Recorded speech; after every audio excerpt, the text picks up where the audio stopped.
Behind the scenes, Clint Eastwood and Christina Sandera had a profound and private relationship. She was by his side for almost 10 years, giving him love and company away from the spotlight. However, tragedy struck when Sandera died at the age of 61, leaving Eastwood and their loved ones devastated. What had caused her premature death? How is the renowned actor handling this heartbreaking loss? Many fans are reflecting on their close bond as they grieve with him. Come along as we examine Christina Sandera's life, her connection to Eastwood, and the circumstances surrounding her untimely death. Early life beginnings. During the Great Depression, on May 31, 1930, Clint Eastwood Jr. was born in San Francisco, California. His mother, Ruth, held secretarial positions, while his father, Clint Eastwood Sr., was a steelworker. His family's many moves due to financial difficulties exposed Clint to various Californian towns, from Sacramento to Oakland. He became flexible and inventive due to his frequent moves, traits that eventually characterized his on-screen personas. Due to his enormous 11-pound weight at birth, Eastwood was nicknamed Samson since he was abnormally large for his age. Despite the challenges of the time, he became deeply in love with the outdoors and frequently hiked and spent time in nature, which eventually shaped his intense love of Westerns. His early life influenced his independent mindset by teaching him that hard work, not privilege, was the key to success. He would benefit greatly from this tenacity in Hollywood, where hardship and rejection were commonplace. High school years. While attending Oakland Technical High School, Eastwood showed little interest in studies. He had a natural gift for music, especially the piano, and was more interested in practical courses like shop class and mechanics. In contrast to many Hollywood celebrities, Eastwood was more of a silent spectator than a performer in school plays and drama clubs. However, he already stood out physically due to his massive 6'4" size and gruff appearance. Despite his lack of interest in school, Eastwood was resourceful and self-sufficient, frequently taking on odd jobs like caddying, lifeguarding, and even logging in Oregon. Additionally, he exhibited a rebellious streak. Some reports speculated that he was expelled from school for an unspecified cause, although this has not been verified. His early labor experiences undoubtedly hardened him, giving him a blue-collar work ethic even after he rose to prominence in Hollywood. Military service. Eastwood was recruited into the U.S. military in 1951 at 21, Army in the Korean War. However, Eastwood was assigned to Fort Ord in California, where he worked as a lifeguard and swimming teacher, unlike many of his classmates deployed into active combat. Thanks to this mission, he could stay in the United States, although it wasn't without difficulties. He taught soldiers how to survive in the water, which called for self-control, tolerance, and stamina. Interestingly, his military service unintentionally prepared him for his Hollywood career. He encountered people with contacts in the film industry while serving at Fort Ord. Later on, these connections gave him access to opportunities. His no-nonsense demeanor and military discipline also became hallmarks of his on-screen image. His military background was the basis for his quiet authority and tough-as-nails persona, whether he was portraying a cop or a cowboy. Near-death experience. Eastwood's survival of a jet crash in the Pacific Ocean during his military duty was one of the most dramatic events of his life. He was a passenger on a Douglas AD-1 bomber from World War II in 1951 when the plane ran out of fuel and plunged into the sea close to Point Reyes, California. Eastwood had to swim more than a mile through powerful currents to get to the shore after becoming stranded in the icy sea. His fortitude and survival skills were put to the test throughout this horrifying experience. The event profoundly affected him, strengthening his admiration for life and his capacity for composure under duress. The harsh realism he incorporated into his action movies, especially in parts when his protagonists had to live against insurmountable odds, is thought to have been influenced by this incident. After giving it some thought, Eastwood said, "You just do what you must." There isn't much time for worry. Many of his famous parts would be characterized by this similar idea. Entry into acting. Eastwood temporarily attended Los Angeles City College after leaving the military to seek a career in music composing. But destiny had other ideas. He met Chuck Hill, a Universal Studios assistant, while working as a swimming instructor in Los Angeles. Chuck recognized the tough young man's potential and recommended that he attempt acting. Executives were critical of Eastwood's stiff acting and unnaturally tightened mouth during his initial screen test at Universal. His enormous presence, however, more than made up for his lack of polish. Talent scouts were drawn to his square-jawed good looks, towering height, and piercing gaze, and in 1954, he signed a deal with Universal. Despite being stereotyped as the handsome guy initially, Eastwood knew he needed to work on his trade. He took acting classes seriously and focused on improving his on-screen persona and delivery. He had no idea that this fortuitous meeting would lead him to become one of the most renowned personalities in Hollywood history. Early film roles. Eastwood didn't have a glamorous beginning to his career. He made his cinematic debut in minor, uncredited parts in B-movies such as Tarantula, 1955, and Revenge of the Creature, 1955. He was primarily cast at the time based on his appearance rather than his acting prowess. In 1956, he even appeared in the forgettable Western Star in the Dust, in which he had so few lines that most viewers didn't even recognize him. Eastwood took odd occupations, including digging swimming pools, to make ends meet while having trouble making a name for himself in Hollywood. To gradually learn the ropes of the business, he also worked as a bit-part actor in several TV series. His early years weren't easy. He was often turned down, and after a few years, Universal fired him for not demonstrating enough acting ability. But instead of giving up, Eastwood took this setback as inspiration. He unwittingly paved the stage for his television breakthrough by actively seeking better jobs and trying to hone his on-screen persona. Man with No Name Trilogy. The Western genre was indelibly altered by Eastwood's portrayal of the mysterious gunslinger in Sergio Leone's Dollars trilogy. He took a risk when he accepted the part in A Fistful of Dollars, 1964, because the low-budget movie only paid him $15,000 and Hollywood actors detested spaghetti westerns. But Eastwood's stoic attitude, stylish brutality, and raw realism made the film an unexpected hit. The follow-up film solidified his reputation as a global celebrity. For a Few Dollars More, 1965, and The Good, the Bad, and the Ugly, 1966. Eastwood's trademark ensemble, silent intensity, cigar, and poncho, became iconic. In contrast to conventional Western heroes, his figure, the Man with No Name, was morally dubious and not a clear-cut hero. Ennio Morricone's renowned soundtracks, which enhanced the action and tension, were first heard in these movies. Eastwood was a legitimate Hollywood celebrity by the trilogy's end, not just a TV performer. Establishing Paso Productions. Eastwood became dissatisfied with Hollywood's officials managing his career by 1967. He was adamant about taking the lead, so he established Paso Productions, which is named after a Spanish expression that means bad step, in response to those who questioned his choice.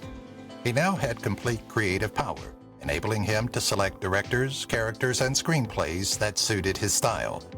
Eastwood's intuition was correct, as evidenced by the success of Paso's debut film, Hang 'em High, 1968.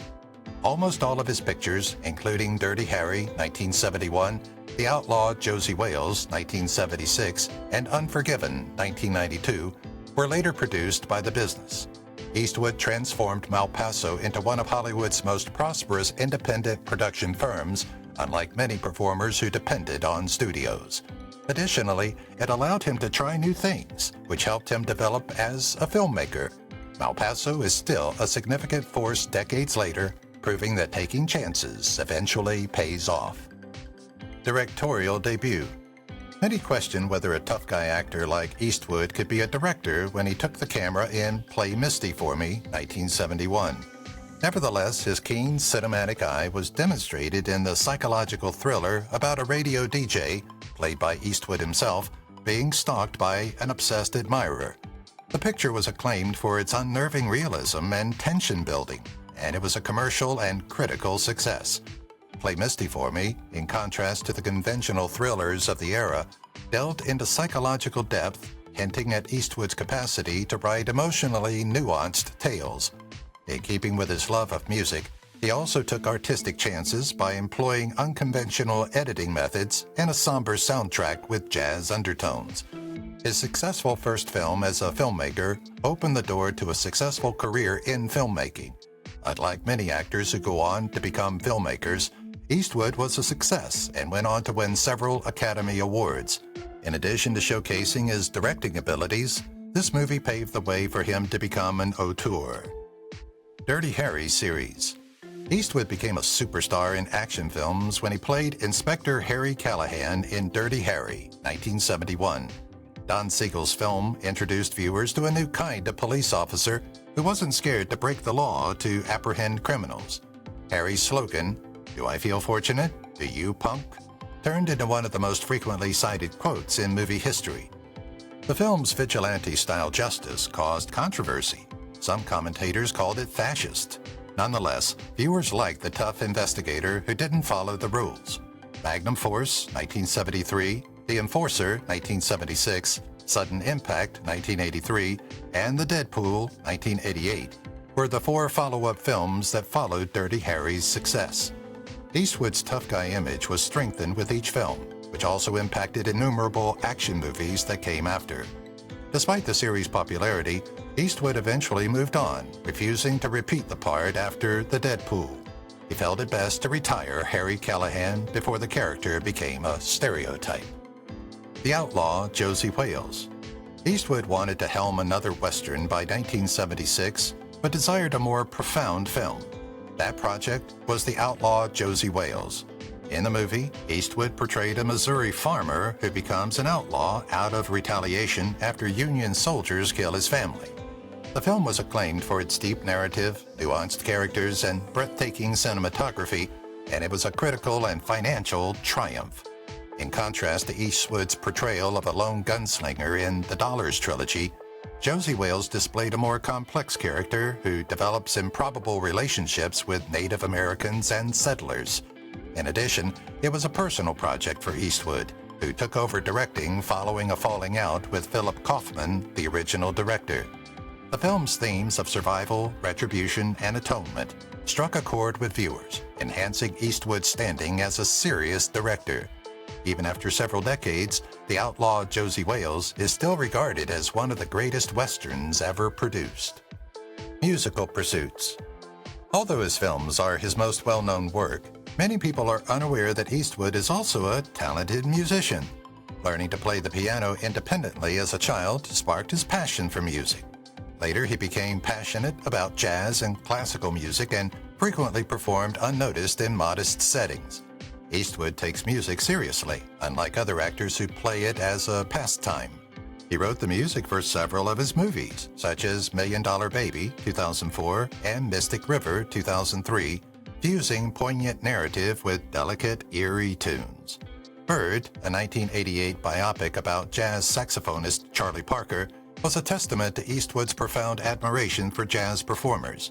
In the 1960s, Eastwood composed music for movies and made an album called Clint Eastwood, Cowboy Favorites, featuring his gentle baritone voice. Even though he never pursued music as a career, it plays a significant role in his life, demonstrating that his creative abilities go well beyond the big screen. Political involvement. Many were taken aback when Eastwood ran for mayor of Carmel by the Sea, California, a small, charming town well known for its artistic community, in 1986. Eastwood led a push to reduce burdensome restrictions because he was frustrated by the bureaucratic red tape that kept residents from undertaking essential home modifications. Despite his Hollywood reputation, he approached the position with dedication and won the election handily. During his 2 years in office, he encouraged local companies, upgraded public infrastructure, and overturned restrictions that limited the town's ability to sell ice cream in a seemingly insignificant but symbolic win. Eastwood showed he was more than a movie star by taking his role seriously, unlike many celebrities who use politics as a marketing gimmick. His tenure in politics solidified his reputation as a man of action, both on and off screen, even though he did not run for re-election. He maintained his political beliefs, which made him a unique Hollywood personality who people of all political persuasions admired for his direct, uncomplicated style. Unforgiven success. With Unforgiven, 1992, a picture that defied conventional cowboy cliches, Eastwood revived the Western genre, which had largely died out by the early 1990s. Unforgiven revealed the harsh truth of violence and forgiveness rather than presenting gunslingers as heroic heroes. Eastwood gave one of his most nuanced performances as retired outlaw William Money, who was compelled to return to action. With 4 Academy Awards, including Best Picture and Best Director for Eastwood, the picture was a game changer. It was also a personal triumph because he had waited for the right age to play the elderly shooter for almost 20 years. Unforgiven demonstrated that Eastwood was more than simply an action star. He was a serious filmmaker who could dissect the genre that made him famous. Roger Ebert called the film the finest Western of the last 25 years, and others lauded its realism and emotional depth. $1 Million Baby. $1 Million Baby, 2004, defied expectations by becoming one of Eastwood's most impactful boxing dramas. As the plot progressed, a seasoned boxing trainer, Eastwood, reluctantly takes in a motivated young female boxer, Hilary Swank. What began as a sports movie evolved into a tragic story about tenacity, grief, and moral quandaries. Eastwood won 2 additional Academy Awards for Best Picture and Best Director because of his uncomplicated directing technique, which let the unpolished performances take center stage. His portrayal of the seasoned trainer was also highly acclaimed, demonstrating his ability to combine sensitivity and severity. Audiences were left stunned by the film's shocking, heartbreaking conclusion, showing that Eastwood wasn't scared to take chances. It's interesting that Eastwood also wrote the movie's soundtrack, demonstrating his versatility. He explained once more with $1 Million Baby that he could still make profoundly poignant, critically acclaimed movies in the latter stages of his career. Gran Torino. As Walt Kowalski, a tough Korean veteran who finds it difficult to adapt to a changing environment, Eastwood gave one of his most famous performances in the 2008 film Gran Torino. Although the movie's plot, an elderly auto mechanic befriends a little Hmong boy, seemed straightforward, its deeper themes of prejudice, atonement, and cultural awareness set it apart. The fact that Gran Torino was Eastwood's first acting role since $1 Million Baby, 2004, added to its specialness and led many to believe it would be his last on-screen appearance. But he demonstrated that he still has the charisma and toughness that made him a legend. One of his most financially successful films, it brought in over $270 million worldwide. The expression, "leave my yard," became an immediate pop cultural allusion, demonstrating that Eastwood could still craft a memorable persona in his late 70s. The film's blend of humor, passion, and social criticism guaranteed its place among his best. Relationship with Sandra Locke. While filming The Outlaw Josey Wales in 1975, Eastwood met actress Sandra Locke, and the two immediately fell in love. They were one of Hollywood's most famous couples for the following 14 years, co-starring in several movies like Sudden Impact, 1983, Every Which Way But Loose, 1978, and The Gauntlet, 1977. Their relationship was far from ideal, though. In her book, Locke disclosed that their relationship was turbulent, characterized by secrets and control problems. Their personal and professional lives were closely entwined, even though they were never married. Their 1989 split sparked a contentious legal battle and was widely reported. Locke accused Eastwood of ruining her directorial career and filed a fraud lawsuit against him. Even though the matter was ultimately resolved out of court, their breakup was still one of the most contentious in Hollywood. Despite their turbulent ending, Locke indisputably influenced Eastwood's life and work, marking a critical period in his personal life. Longtime partner Christina Sandera. Christina Sandera, a restaurant hostess remote from the Hollywood spotlight, was the woman Eastwood started dating in 2014. This romance was very intimate in contrast to his previous high-profile partnerships. But on the rare occasions when they did appear together, such as at the Academy Awards, Sandera's presence was said to have a soothing and constructive effect on Eastwood. Sandera, renowned for being grounded, gave Eastwood's later years solidity. According to those close to the pair, Sandera frequently accompanied him on informal outings rather than glitzy Hollywood parties, indicating that the relationship was laid back. There was friendship instead of public drama, lawsuits, or scandals like in his past relationships. Eastwood, who had experienced several marriages and divorces, saw Sandera as a source of peaceful contentment. According to the couple's friends, she was one of the few who could make him laugh and appreciate life's small pleasures. Tragic passing of Christina Sandera. Christina Sandera died on July 18, 2024, at the age of 61 after a heart attack brought on by atherosclerotic coronary artery disease and cardiac arrhythmia. Eastwood, who had found solace in their relationship in his final years, was devastated by her unexpected death. Eastwood, known for being quiet, has not made any public remarks over her passing, but his close friends and family claim he is very saddened. He had experienced several losses at the age of 94, but Sandera's death was particularly devastating because she had provided him with consistent company. Fans, many of whom had appreciated their quiet but enduring love, were grieved by the news of her departure. In sharp contrast to the drama surrounding him in his early years, his time with Sandera was characterized by tranquility, unlike his previous relationships, which frequently made headlines. As he ages, Sandera's memories play a significant role in Eastwood's life. Eastwood's large family. In addition to being a Hollywood legend, Clint Eastwood is the father of 8 children from various relationships. Actor Scott Eastwood, socialite Francesca Eastwood, musician Kyle Eastwood, and actress-director Allison Eastwood are among his offspring. Eastwood has remained close to many of his offspring, some of whom have pursued careers in entertainment, despite his complicated love past. Scott has emerged as a rising action movie star, Allison is a filmmaker, and Kyle plays jazz. Interestingly, Eastwood didn't meet Laurie Murray, his daughter, until she was an adult. After learning who her real parents were, she reconnected with Eastwood, who took her in as a family member. She had been placed for adoption at birth. Despite portraying rugged, independent figures on television, Eastwood is a real-life family man. He frequently supports his kids' talents and goes to their premieres, demonstrating that his Hollywood stardom has not eclipsed his role as a parent. Relationship with Frances Fisher.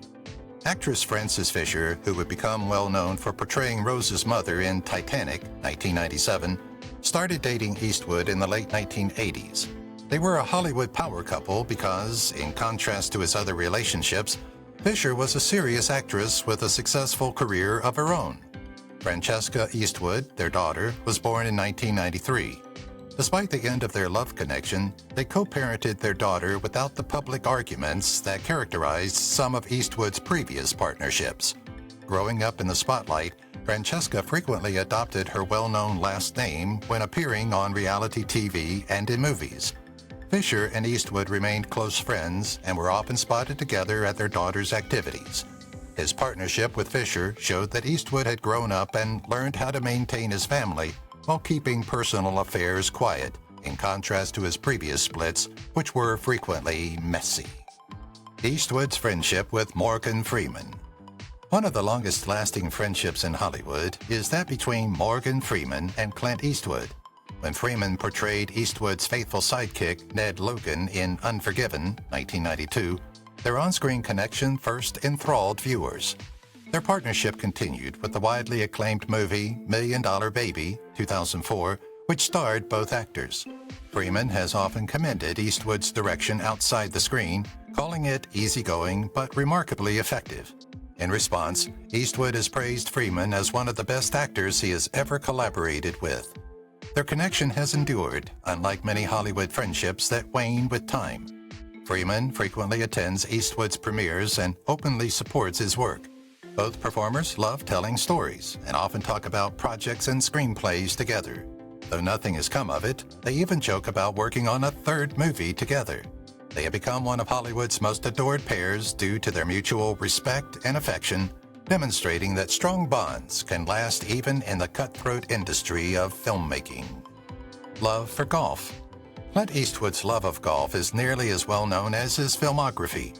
He has played golf all his life and has participated in many celebrity golf competitions, such as the AT&T Pebble Beach Pro-Am. Eastwood plays golf seriously and frequently attributes his ability to stay focused and sharp to it, unlike many actors who view it as merely a pastime.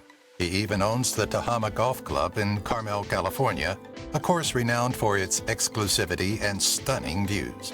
Eastwood has made a joke about how, aside from directing, golf is the one activity that calms him down. He also performed the Heimlich maneuver to save a fellow player from choking during one competition, demonstrating that his bravery is not limited to the big screen. For Eastwood, golf is about strategy and peace of mind, not just competitiveness. He has frequently compared it with filmmaking, stating that both call for perseverance, accuracy, and a long-term perspective. The infamous chair speech. At the 2012 Republican National Convention, Clint Eastwood gave an unscripted address aimed at an empty chair representing then-President Barack Obama. It was one of the most surprising moments of his career. Meant initially to criticize government policy, the speech swiftly gained momentum and became an overnight viral phenomenon. Some viewers thought it was funny and firm, while others thought it was strange and unintelligible. Eastwooding, talking to an empty chair, became a brief online fad as social media erupted with responses. It even gave late-night comedians a field day. Eastwood later defended the speech, claiming that he was just having fun and expressing his opinions in a novel way, despite the conflicting responses. Whatever one's political views, the incident demonstrated that Eastwood could still command attention, spark controversy, and hold audiences' attention at 82. Eastwood's influence on Westerns. Clint Eastwood redefined Westerns, not simply starring in them. In the 1950s, clean-cut heroes dominated the genre, but Eastwood presented viewers with a more gritty, ethically nuanced portrayal of the cowboy. In Sergio Leone's Dollars trilogy, he played the man with no name, a silent, brutal anti-hero who transformed the Western stereotype. Movies like High Plains Drifter, 1973, and The Outlaw Josey Wales, 1976, further solidified his reputation as one of the finest Western actors ever. However, Eastwood's impact extended beyond his starring career. His directing endeavors gave the genre a new degree of reality. The concept of the heroic gunslinger was dismantled in Unforgiven, 1992, which presented violence as cruel and merciless rather than seductive. Eastwood made sure Westerns would go on even as their popularity waned. Quentin Tarantino is among the many contemporary directors who have acknowledged him as a major contributor to the genre's survival. His role in Escape from Alcatraz. The 1979 movie Escape from Alcatraz, which was based on the real story of Frank Morris and his audacious effort to escape the notorious jail, starred Clint Eastwood.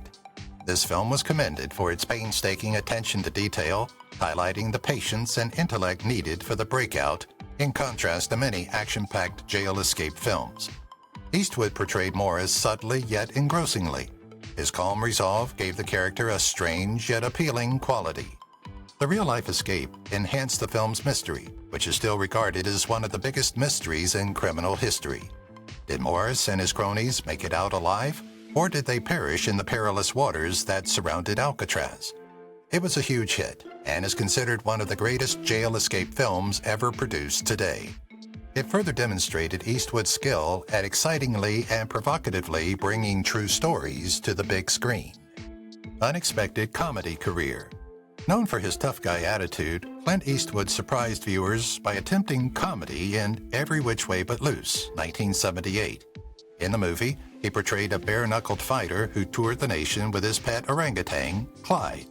Eastwood's deadpan humor and the strange idea made for an unexpected box office success. Audiences adored the film despite the critics' conflicting reviews, and it became one of Eastwood's highest-grossing productions.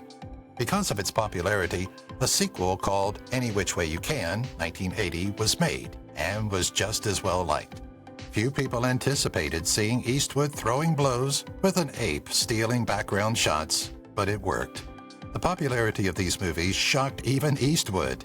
His brief foray into comedy demonstrated his versatility, even though he eventually returned to more serious roles. It also showed that even the toughest cowboy in Hollywood didn't hesitate to make fun of himself. Academy Awards recognition. It took Clint Eastwood a long time to become an Oscar winner. Even after decades of success, he didn't win his first Academy Awards for Best Picture and Best Director until 1992's Unforgiven. Both reviewers and viewers were enthralled by the film's revisionist interpretation of the Western genre, which established Eastwood as a serious filmmaker and an actor. 12 years later, he accomplished the same thing with Million Dollar Baby, 2004, winning 2 more Oscars for Best Picture and Best Director. The film's emotional depth and strong performances demonstrated Eastwood's skill at telling profoundly poignant tales. His flexibility has been further demonstrated by the numerous acting and directing nominations he has garnered. Interestingly, Eastwood has frequently avoided conventional Oscar campaigning to let his art do the talking. He has gained the respect of his peers and the industry because of his modest demeanor and indisputable talent. Directing in his 90s. Clint Eastwood is an exception to the rule that most filmmakers retire well before they become 90. His love of sharing stories has kept him in front of the camera, demonstrating that age is but a number. He once again showed his ability to combine action with intensely emotional themes in the 2021 film Cry Macho, which he directed and starred in. Eastwood keeps taking chances, unlike many senior filmmakers who slow down or stick to tried-and-true genres. He selects various projects, from real-life hero tales, the 1517 to Paris, to combat plays, American Sniper. Despite Hollywood's trend toward younger directors and computer effects, Eastwood is steadfast in his dedication to timeless, character-driven narrative. He shoots movies fast and well, frequently staying under budget, demonstrating his famed work ethic. Considering most individuals are long retired, Eastwood's commitment to filmmaking is astounding. The question of how many more films he has left in him remains a mystery to both reviewers and fans. The Man with No Name Legacy. The Western genre was indelibly altered by Clint Eastwood's portrayal of the Man with No Name in Sergio Leone's Dollars trilogy. Eastwood's role was stern, erratic, and ethically dubious compared to the heroic and chatty typical cowboy. A cigar-smoking, poncho-wearing, sharpshooting anti-hero became one of the most iconic figures in movie history. The fact that Eastwood seldom spoke in this role, instead his actions and presence spoke for him, is among its most intriguing features. Filmmakers like Robert Rodriguez and Quentin Tarantino were impacted by this novel strategy and adopted the concept of a silent but lethal protagonist. Interestingly, most of Eastwood's attire in the trilogy was original to him, including the famous poncho, which he never cleaned for consistency.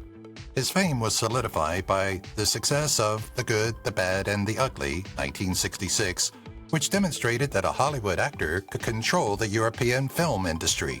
The Man with No Name continues to represent Western coolness even after several decades. Turning down James Bond.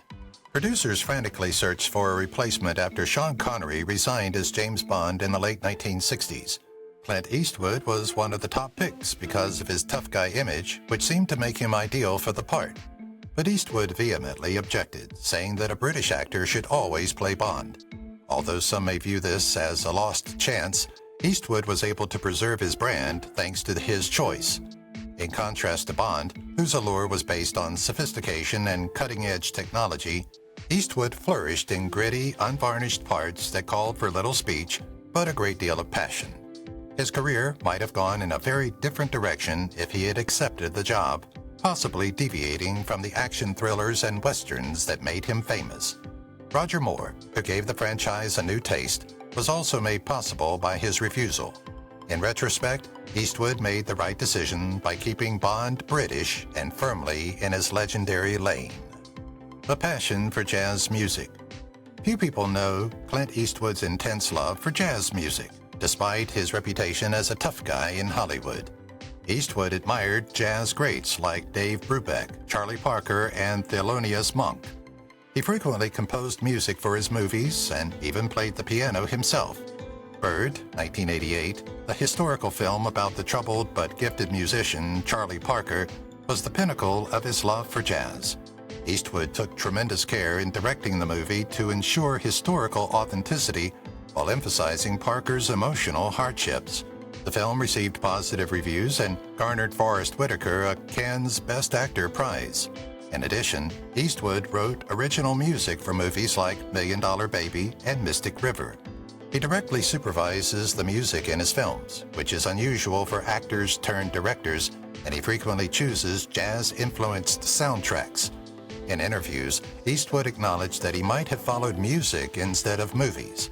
Fans are lucky that he managed to include both of his loves into his work. Clint Eastwood, the mayor. Many were taken aback when Clint Eastwood entered politics in 1986 and ran for mayor of Carmel by the Sea, California. Eastwood won 72% of the vote, turning what had begun as a local fight over stringent business laws into a landslide victory. Throughout his 2-year tenure, Eastwood implemented several significant reforms.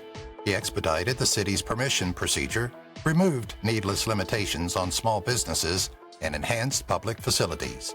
Like the authoritarian figures he portrayed on TV, he had a straightforward and practical leadership approach. His approval of a much-needed library expansion stalled by bureaucratic red tape was one of his most significant accomplishments. He also concentrated on protecting the environment by balancing conservation and development. Even though he was well-liked, Eastwood decided not to run for re-election, describing politics as a nice hobby, but not a career.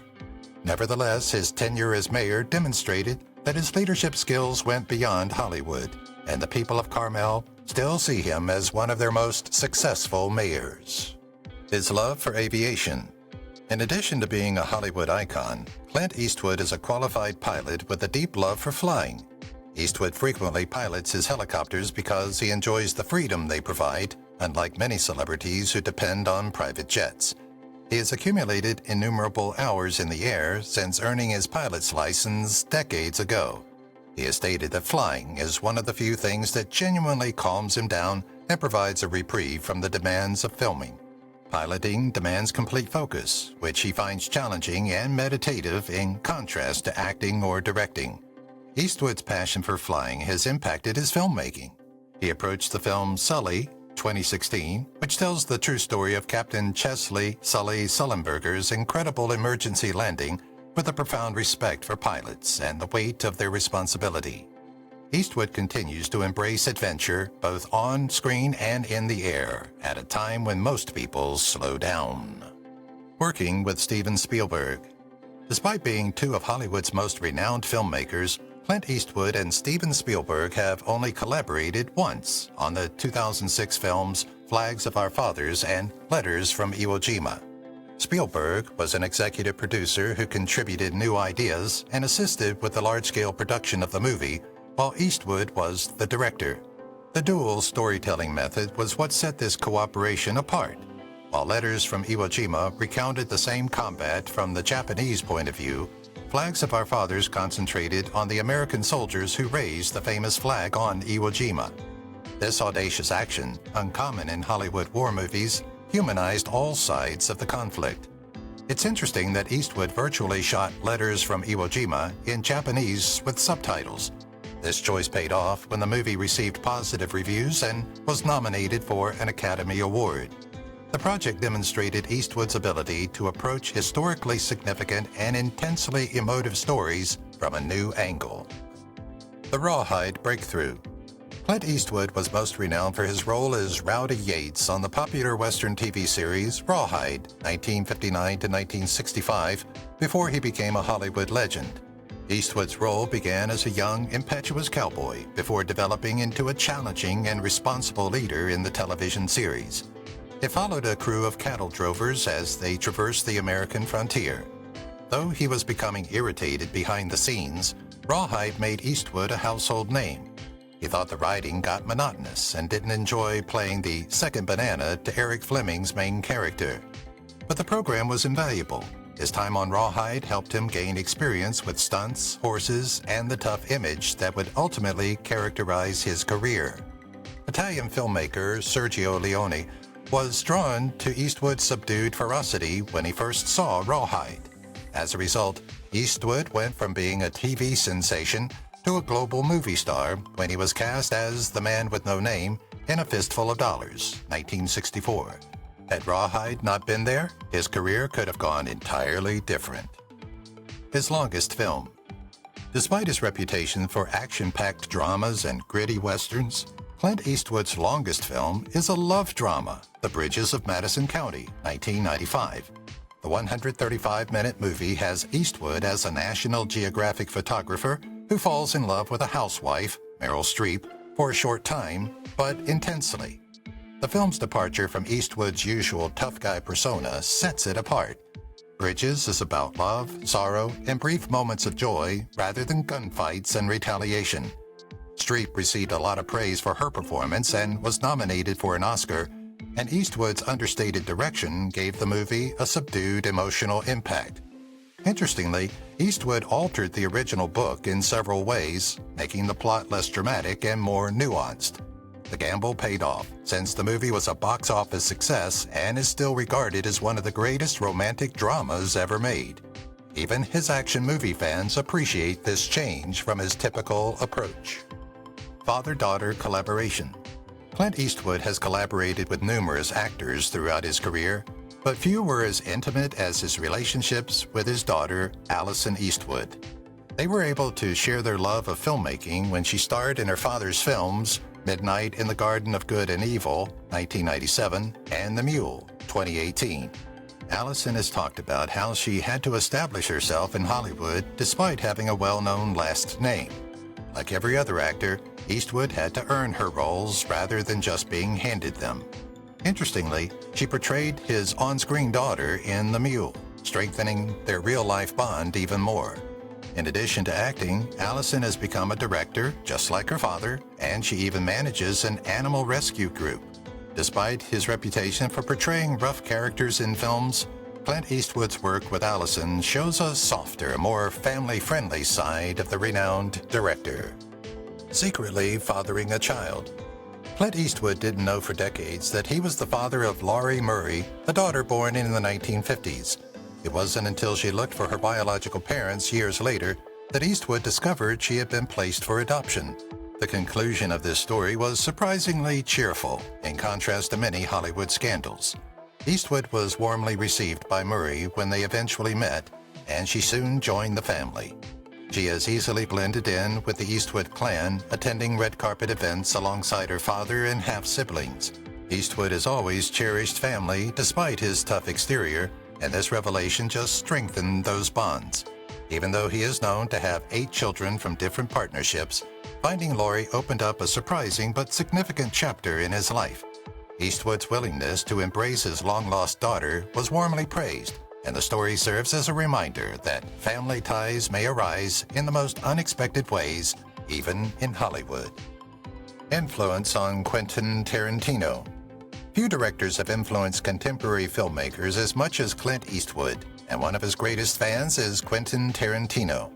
Tarantino has publicly acknowledged that Eastwood's spaghetti westerns significantly impacted his works, especially The Hateful Eight, 2015, and Django Unchained, 2012. Tarantino's choice of music from The Good, the Bad, and the Ugly, 1966, and the appellation, The Man with No Name, for David Carradine's character in Kill Bill Volume 2, 2004, were among the most overt homages to Eastwood. Tarantino has also commended Eastwood's ability to craft subdued yet lethal anti-heroes, a quality exhibited by characters such as Leonardo DiCaprio's character in Once Upon a Time in Hollywood or The Bride in Kill Bill. Tarantino even adopted Eastwood's technique of generating tension with little words. Despite the differences in their approaches, Tarantino's most well-known films bear Eastwood's influence. Stunt work and injuries. Clint Eastwood has insisted on doing many of his stunts throughout his career, unlike many Hollywood actors who depend on stunt doubles. Although this commitment to realism resulted in many injuries, Eastwood felt it enhanced the authenticity of his performances. He cracked 2 ribs during a stunt while filming The Outlaw Josey Wales, 1976, one of his most severe injuries, yet he refused to stop the movie.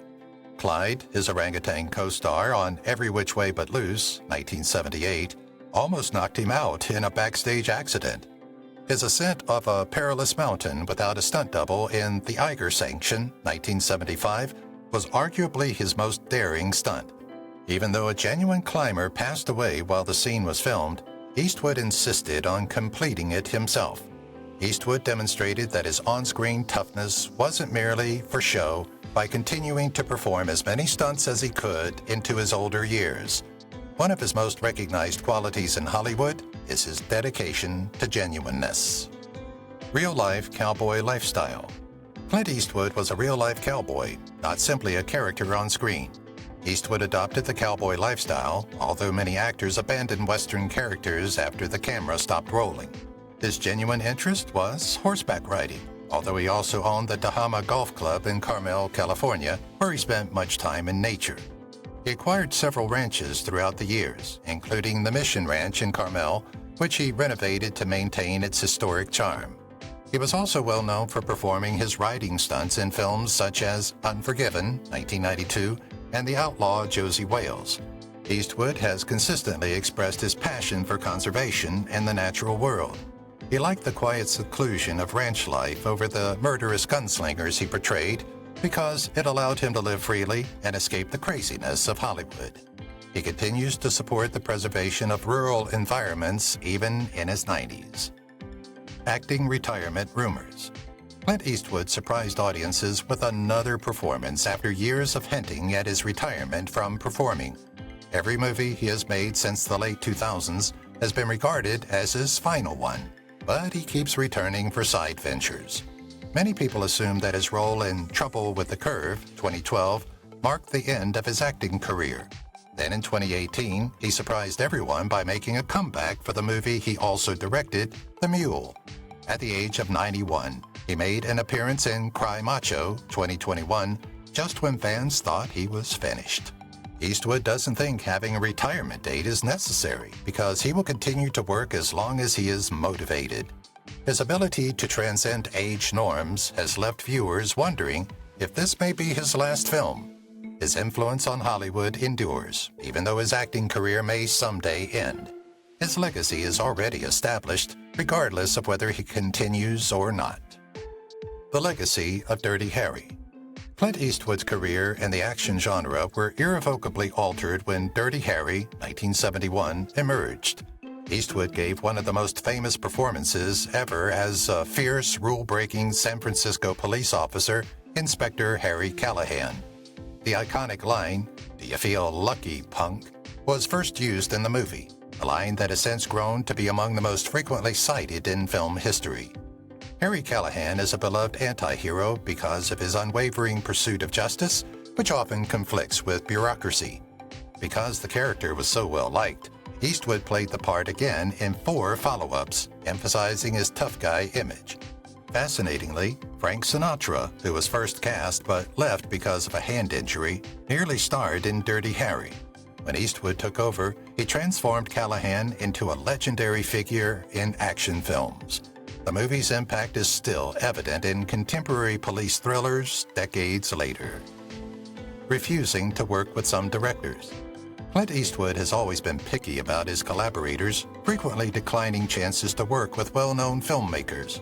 Unlike many performers, he avoided filmmakers notorious for micromanaging actors or employing extremely complex filming techniques. His refusal to collaborate with Stanley Kubrick was a well-known example. Although Kubrick was renowned for his artistic genius, Eastwood's effective 1- or 2-take method contradicted his insistence on countless takes and perfectionism. Eastwood preferred directors who trusted their performers and felt that performances should be natural. He carried this attitude into his work as a director. As a filmmaker, Eastwood took a laid-back, trust-based style that allowed performers to experiment with their parts. In addition to lowering production expenses, his effective shooting method fostered an atmosphere where performances seemed genuine. Eastwood's decisions ensured he worked on projects that complemented his vision as a filmmaker, even though he might have lost out on some partnerships. His tough guy image versus real life. Clint Eastwood is the epitome of a strong guy in cinema. He is gritty and unafraid and frequently administers justice with a chilly gaze. He stands in sharp contrast with his real-life film characters, though. Friends and co-stars say he is soft-spoken, reflective, and even bashful. Unlike his Dirty Harry character, he stays out of conflict and is renowned for his dry humor. According to several performers who have worked with him, He is pretty professional on set, rarely raising his voice and favoring calm efficiency over Hollywood drama. Interestingly, Eastwood is also a skilled musician and composer, frequently writing jazz-influenced soundtracks for his movies. His passion for philosophy, art, and music reveals a side of him that many fans miss in his tough on-screen personas. Those who know him well respect his intelligence and humility, while viewers adore his straightforward personality. Eastwood is a nuanced, profoundly reflective man who has made a lasting impression on Hollywood despite his rough demeanor. The inspiration behind Unforgiven. Clint Eastwood's 1992 film, Unforgiven, was more than another Western. His farewell to the genre catapulted him to fame. David Webb Peoples wrote the original script in the 1970s, and Eastwood owned it for more than 10 years. He felt that an actor with sufficient life experience was necessary to play William Money, an elderly outlaw compelled to return to bloodshed. To finally bring the story to life, Eastwood waited until his 60s. The film depicted the effects of violence with unvarnished realism, subverting traditional Western cliches. In stark contrast to Eastwood's other cowboy performances, it depicted a gunfighter troubled by his history rather than exalting his deeds. Eastwood's reputation as an actor and director was cemented when Unforgiven won 4 Academy Awards, including Best Picture and Best Director. It is widely regarded as the best revisionist Western ever made, demonstrating that patience can sometimes be rewarded in Hollywood. Helping launch Kevin Costner's career.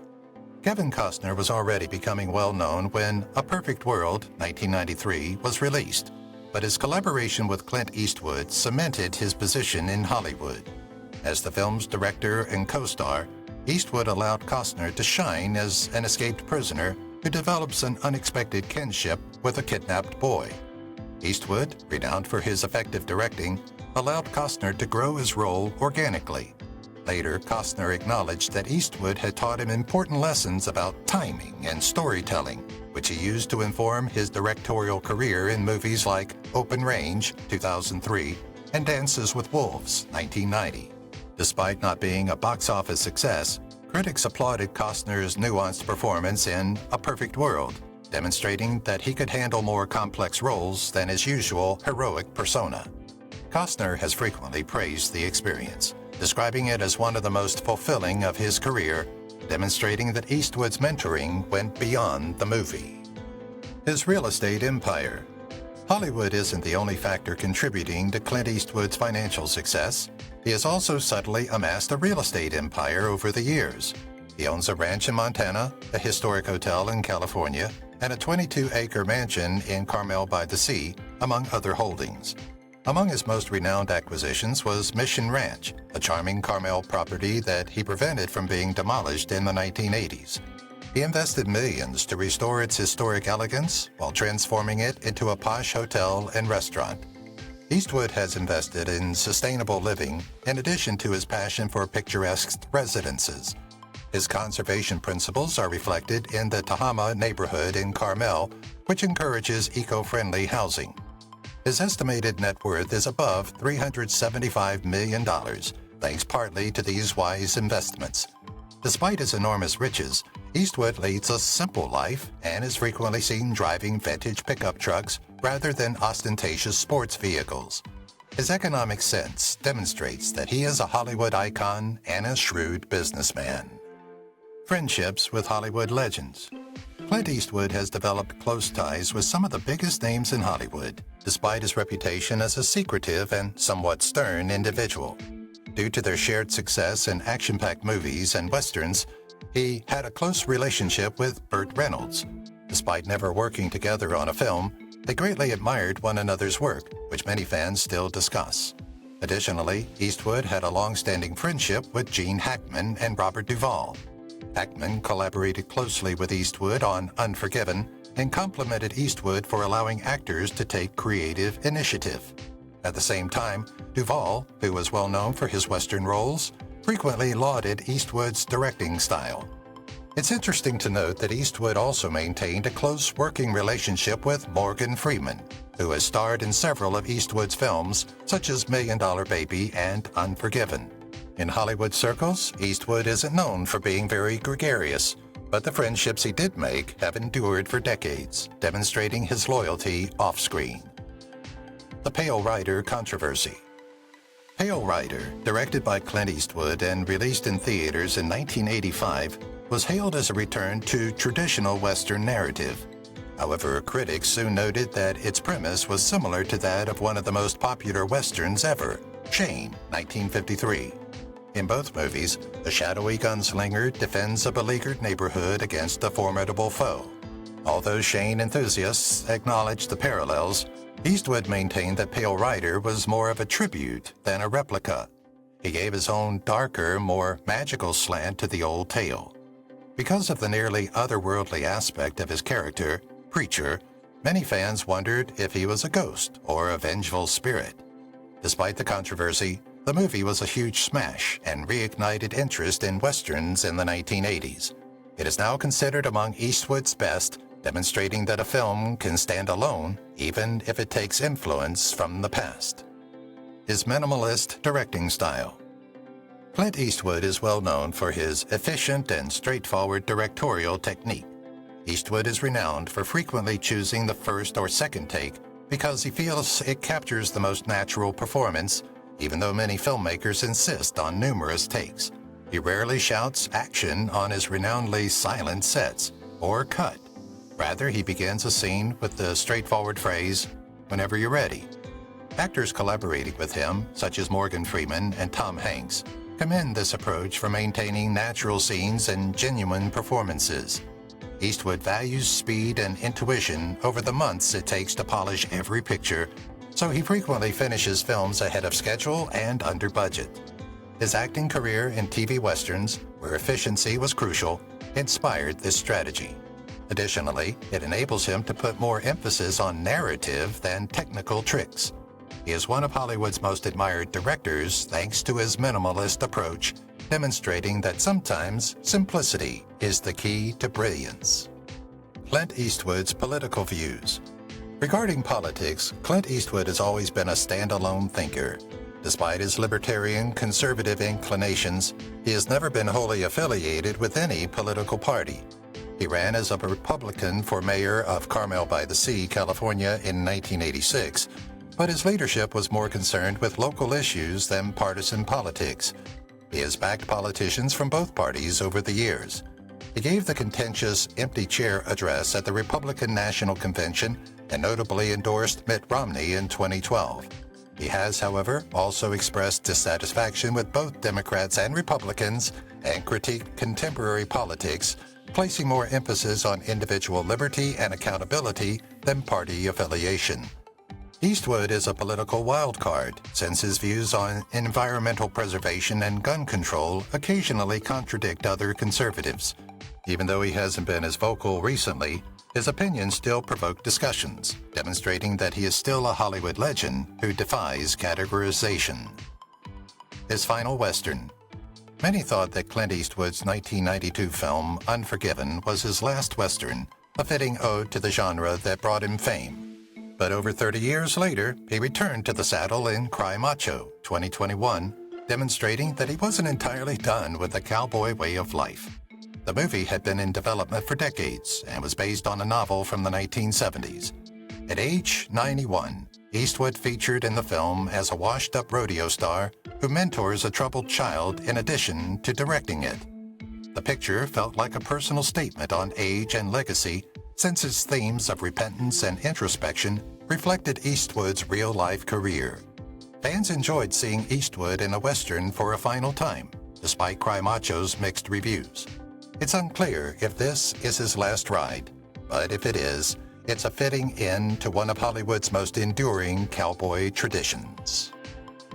If you've watched the video till here, that means you've enjoyed the video. Subscribe. Don't forget to turn on the notifications bell icon